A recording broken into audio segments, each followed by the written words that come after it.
Ale treba si hlavne položiť otázku, prečo tam zastaví a čaká.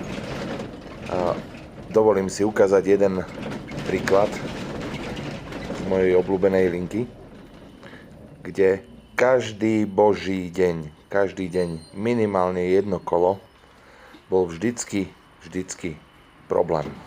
Zástavka sa aktuálne volá Miestny úrad Nové Mesto, ale teraz si nespomínam, ktoré písmeno. A pred zastávkou zákaz zastavenia. A tento ostrovček pravidelne využívajú taxikári na zastavenie. A keďže zastávka je dlhá niečo cez 20 metrov, ja mám 18 metrov, tak veľmi zle sa vchádza do zastávky, tým pádom sa aj ďaleko od Obrubníka a tak ďalej.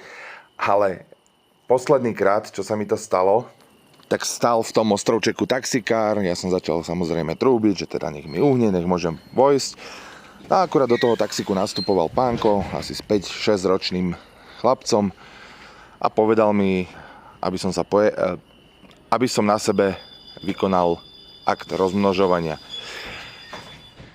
No a samozrejme od tohto momentu som už viacej na tejto zastávke nezatrúbil.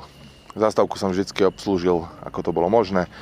A keď aj väčšinou v čase medzi tou 8 a 9, vždycky keď zavrel Polus, tam stáli aj 2-3 taxiky na tej zastávke.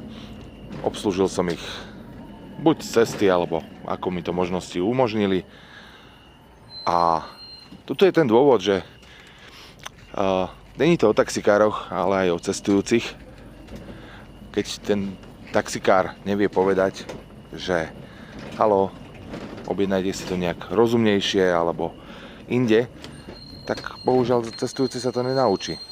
A keďže taxikári sa nechcú dostať do nemilosti algoritmu aplikácií, tak robia všetko na slovo, ako im zákazník povie. Takže keď povieme A, povedzme si aj B.